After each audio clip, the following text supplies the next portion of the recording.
কুণাল ঘোষ কখন কী বলে কোনো মাথা ঠিক নেই। বিজেপি একটি সর্বভারতীয় পার্টি, সর্বভারতীয় পার্টির একটা নিয়ম আছে। এই তৃণমূল কংগ্রেসের মতো দল না তো। এই দেখলাম আমি তৃণমূল কংগ্রেসের নতুন কমিটি দেখলাম, যে সভাপতি ছিল সে নাকি এখন ভাইস প্রেসিডেন্ট।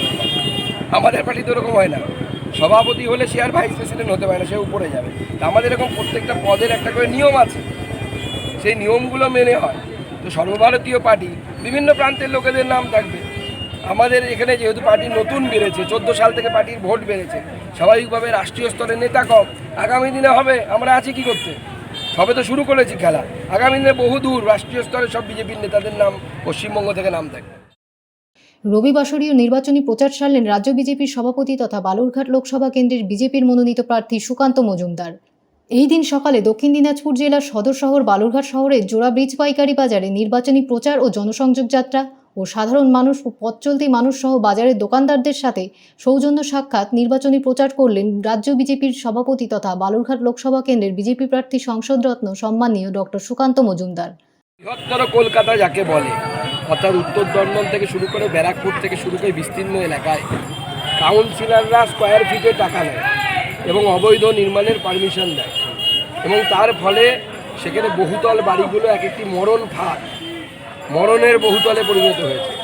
কত মানুষের প্রাণ যাবে আপনিও বলতে পারবেন না, আমিও বলতে পারবো না। এত টাকা খেয়েছে এরা যে কোন দিন কোনটা ভেঙে পড়বে কেউ জানে না। এই ঘটনায় ফোন করার পরে অ্যাম্বুলেন্স পাওয়া যায়নি, তাহলে অ্যাম্বুলেন্সগুলো কী কারণে রয়েছে? অ্যাম্বুলেন্স তৃণমূলের নেতাদের জন্য থাকবে, আপনার আমার জন্য অ্যাম্বুলেন্স নাকি? রাজাদের জন্য অ্যাম্বুলেন্স, ওরা তো রাজা, আমরা হচ্ছে প্রজা। আমাদের জন্য অ্যাম্বুলেন্সও পাবেন না, বহুতল বাড়ির নিচে আপনি পড়ে থাকবেন, আপনার আমার জন্য কিছু নেই। দেখুন, প্রমোটার শাসক ঘনিষ্ঠ এবং তার সাথে সাথে ওই প্রমোটারকে যারা মাল সাপ্লাই করে, খোঁজ নিয়ে দেখুন, তারা সিন্ডিকেট চালায় তৃণমূল কংগ্রেসে।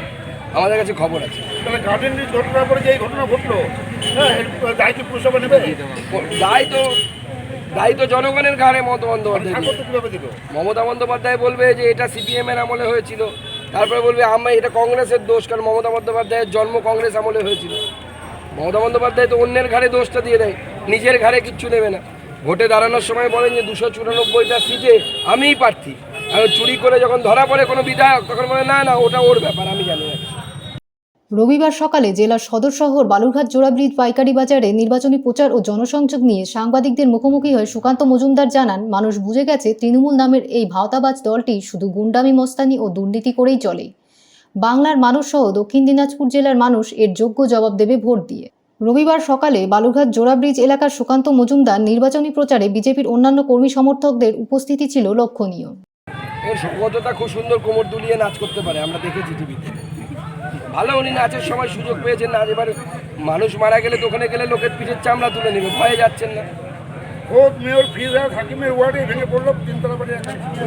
ভোট রাতে কেউ না দেখায়, প্রাণান্তিক ঘটনা ঘটেনি, কিন্তু নিজের পাড়াতেই এরকম ভগ্নদশা বাড়ি, এর দায়িত্বে একেবারে ফিরহাদ হাকিম। দেখুন, ফিরহাদ হাকিম সাহেবের মনই ভেঙে গেছে, বিল্ডিং ভেঙে আর কি হবে, পার্টিতে ওনার জায়গা নেই, আস্তে আস্তে রিটায়ারমেন্ট হবে ওনারা। উনিও বুঝে গেছেন ভাইপো ওনাকে সাইড করছে। তো এখন ফিরহাদ হাকিম সাহেবকে মুখ খোলা উচিত, বলা উচিত যে স্কোয়ার ফিটে নেওয়া টাকাগুলো কোথায় রেখেছেন বা কাকে দিয়েছেন। স্কোয়ার ফিটে প্রত্যেকটা কাউন্সিলর টাকা তোলে এবং মেয়রকে দেয়। এক একটা কলকাতার কাউন্সিলরের সম্পত্তি দেখলে আপনাদের চক্ষু চড়ক গাছ হয়ে যাবে। কলকাতার একজন কাউন্সিলর, সে বাইপাসের ধারে সরকারি জমির উপরে নিজের ধাবা বানিয়ে রেখেছে। গিয়ে দেখুন, সরকারি জমি, তার উপরে ধাবা, কাউন্সিলর নিজে বানিয়েছে। কোটি কোটি টাকার সম্পত্তি।